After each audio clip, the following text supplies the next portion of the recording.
पेश है कहानी जिद्दी शन्नो, जिसे लिखा है सीमा जी ने और प्रकाशित किया है एकलव्य ने। शन्नो मुंहफट तो थी ही, पर उससे कहीं ज़्यादा जिद्दी थी। अगर वो अपने मन में कोई बात बिठा लेती तो उसे पूरा करके ही दम लेती। उसकी जिद होती भी थी थोड़ी अनूठी। वो साइकिल सीखना चाहती थी, पर उसकी जिद थी कि वो अपने भाई की साइकिल से सीखेगी, वरना नहीं। घर के सब लोग उसे समझाते रह गए, भाई की साइकिल तो बड़ी है, अभी तुम छोटी हो, पैडल तक तुम्हारे पैर भी नहीं पहुँचेंगे। हम तुम्हारे लिए तुम्हारे बराबर की साइकिल ला देंगे, फिर सीख लेना उससे।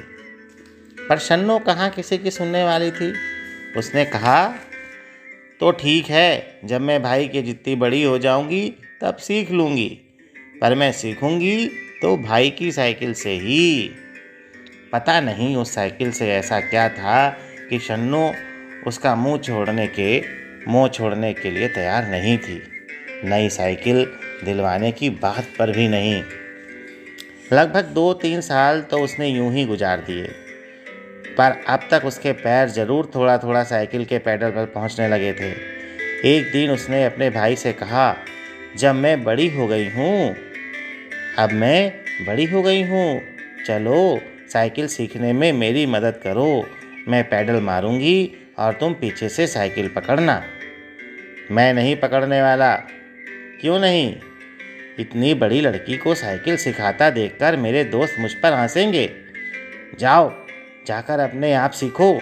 वैसे साइकिल है कहाँ जो तुम सीखने चली हो? तुम्हारी साइकिल है ना, तुम भूल गए? मेरी साइकिल को हाथ भी मत लगाना। जब घर वाले नई साइकिल दिलवा रहे हैं तो क्यों नहीं ले लेती? आखिर मेरी ही साइकिल के पीछे क्यों पड़ी हो? काफ़ी मान मनौवल करने के बाद भी शन्नो का भाई उसे अपनी साइकिल देने को तैयार नहीं हुआ। तब शन्नो को एक ख्याल आया। स्कूल से लौटने के बाद अक्सर उसका भाई अपने दोस्तों के साथ खेलने के लिए निकल जाता था और साइकिल घर के किसी एक कोने में खड़ी रहती थी। शन्नो के पास साइकिल ले जाने का इससे अच्छा मौका और नहीं हो सकता था। वो सबसे नज़रें बचाकर पैदल पैदल साइकिल ढूंढकाते हुए मैदान की ओर निकल पड़ी। वह एक स्कूल का मैदान था जो पास के एक मोहल्ले में था। वहाँ शाम को कई तरह के लोग आया करते, कुछ घूमने, कुछ क्रिकेट खेलने, तो कुछ सिर्फ दूसरों को ताकने। वो जब भी साइकिल लेकर मैदान में पहुंचती तो वहाँ खेल रहे बच्चे उसे अक्सर चिढ़ाया करते, देखो इतनी बड़ी हो गई और अब तक साइकिल चलाना नहीं सीख पाई।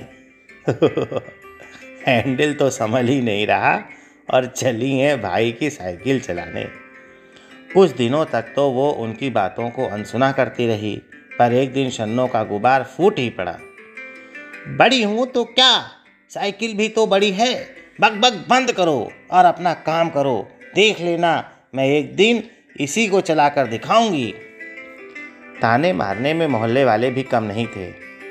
अरे बिटिया, मान काहे नहीं जा रही हैं? गिर पड़ो तो कुछ अच्छो खासो मुँह बिगड़े जे है। हमेशा अपने मन की करत रहा था, कबहू तो बड़ों की सुन लिया करो। तंग आकर शन्नो ने साइकिल से एक दूरी बना ली। अब साइकिल फिर से घर के किसी कोने में खड़ी, मानो शन्नो का इंतजार करती, जैसे वो भी उसकी जिद पूरी करने के लिए बेताब रहती थी। वैसे शन्नो भी कम बेचैन नहीं हो रही थी। उसके दिलो दिमाग में कहीं ना कहीं भाई की साइकिल सीखने की जिद और लोगों के तानों के बीच एक गुत्थम-गुत्थी चल रही थी। ऐसा नहीं था, अपनी इस जिद में वो अकेली थी। आस पड़ोस की कुछ नज़रें ऐसी भी थीं जो उसकी इस जिद में अपने लिए नए रास्ते तलाश रही थीं। अपनी जिद में उस अनजान मगर जानी पहचानी सी नज़रों की जिदों को पूरा करने के लिए शन्नो एक बार फिर साइकिल लेकर उसी मैदान की ओर निकल पड़ी। पर इतने दिनों में उसने थोड़ा बहुत जो सीखा था उसे वो भूल चुकी थी। उसे शुरू से शुरू करना पड़ा। वो धीरे धीरे पैदल मारने की कोशिश करती, पर ये क्या, पैडल मारने की कोशिशों में हैंडल संभालना ही भूल जाती और किसी न किसी पेड़ से भिड़ जाती। साइकिल के ब्रेक तो जैसे उसके लिए बने ही नहीं थे। तभी तो वो हमेशा ब्रेक लगाना भूल जाती। वह धड़ाम से गिर पड़ती और टकने छील लेती। साइकिल सीखने के चक्कर में उसने अपने कितने ही कपड़े फाड़ डाले थे, पर यूं गिरते पड़ते चोटिल होते उसे पैडल मारना तो आ ही गया था।